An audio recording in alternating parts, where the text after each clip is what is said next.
اعوذ باللہ من الشیطان الرجیم، بسم اللہ الرحمن الرحیم۔ ڈیلی اردو اپڈیٹ میں میں اپنے تمام دیکھنے اور سننے والے احباب کو السلام علیکم کہتی ہوں۔ امید کرتی ہوں آپ سب خیریت سے ہوں گے، اور میری اللہ پاک سے دعا ہے کہ آپ ہمیشہ خیریت سے رہیں اور خوش رہیں، اور مالک کی پاک ذات کا کرم آپ لوگوں پہ ہمیشہ رہے۔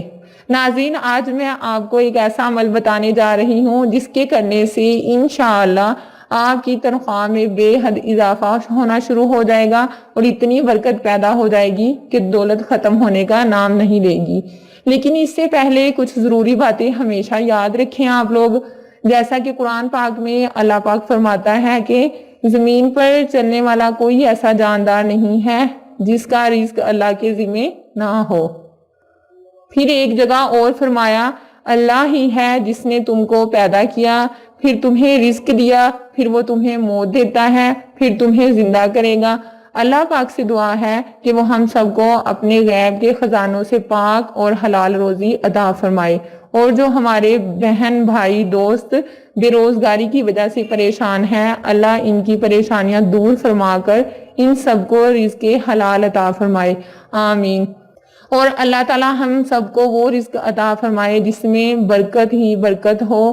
ناظرین، رزق میں برکت حاصل کرنے کے لیے ضروری ہے کہ پہلے رزق میں بے برکتی کے اسباب تلاش کیے جائیں، تاکہ رزق میں بے برکتی کے اصل حقائق سامنے آ جائیں۔ اور اس رزق کا کیا فائدہ جس میں برکت ہی نہ ہو۔ ناظرین، رزق کی بے قدری اور بے حرمتی سے کون سا گھر خالی ہے؟ بنگلے میں رہنے والے ہوں یا ارب پتی سے لے کر جھونپڑی میں رہنے والے، یا مزدور اور محنت کرنے والے ہوں، یہاں تک کہ اس حوالے سے تمام لوگ ہی غفلت اور بے احتیاطی کا مظاہرہ کر رہے ہیں۔ جیسا کہ آپ لوگ جانتے ہیں، شادی و دیگر تقریبات میں قسم قسم کے کھانے ہوں، یا گھروں میں برتن دھوتے وقت بچا ہوا کھانا ہو، یہ جس طرح ضائع کیا جاتا ہے اس سے کون واقف نہیں۔ ایک مرتبہ حضور پاک صلی اللہ علیہ وآلہ وسلم گھر تشریف لائے تو روٹی کا گرا ہوا ٹکڑا دیکھا۔ آپ نے اسے اٹھا کر صاف کیا اور کھا لیا، اور فرمایا، اے عائشہ، عزت دار چیز کی عزت کرو، جب اللہ کسی قوم کا رزق چھین لیتا ہے تو واپس نہیں کرتا۔ ناظرین، آج کل کئی دکاندار روزی میں بندش ختم کرانے کے لیے تعویذ، عملیات اور دعا کے طریقے تو اپنا لیتے ہیں، مگر روزی میں برکت کے زائل ہونے کی جو بڑی وجہ ہوتی ہے اسے جاننے کی کوشش نہیں کرتے۔ جس طرح روزی میں برکت کے ذرائع موجود ہیں، اس طرح روزی میں تنگی کے اسباب بھی پائے جاتے ہیں۔ اگر ان سے بچا جائے تو انشاءاللہ روزی میں برکت ہی برکت ہوگی۔ اللہ پاک ہمیں عمل کی توفیق عطا فرمائے اور روزی روٹی کی عزت کرنے کی بھی توفیق عطا فرمائے، آمین۔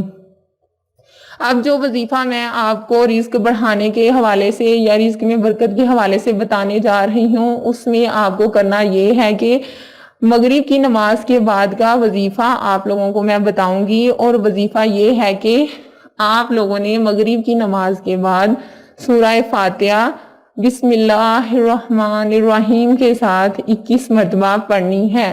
میں پھر ریپیٹ کرتی ہوں کہ آپ نے یہ وظیفہ جب کرنا ہے تو مغرب کی نماز کے بعد سورہ فاتحہ بسم اللہ الرحمن الرحیم کے ساتھ 21 مرتبہ پڑھنی ہے۔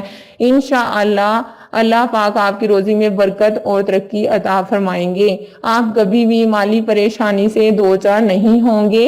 انشاءاللہ غربت ختم ہو جائے گی، اور جو لوگ اپنی تنخواہ کے بارے میں پریشان رہتے ہیں کہ ان کی تنخواہ میں برکت نہیں رہی، پیسے جلدی ختم ہو گئے ہیں، تو وہ لوگ یہ عمل لازمی کریں، اور اپنے گھر میں اپنے بیوی بچوں سے بھی کہیں کہ مغرب کی نماز ادا کرنے کے بعد یہ عمل کیا کریں۔ انشاءاللہ اس عمل کے کرنے کی وجہ سے آپ کی روزی روٹی کا مسئلہ بالکل حل ہو جائے گا، اور انشاءاللہ پورا مہینہ گھر میں برکت ہی برکت رہے گی۔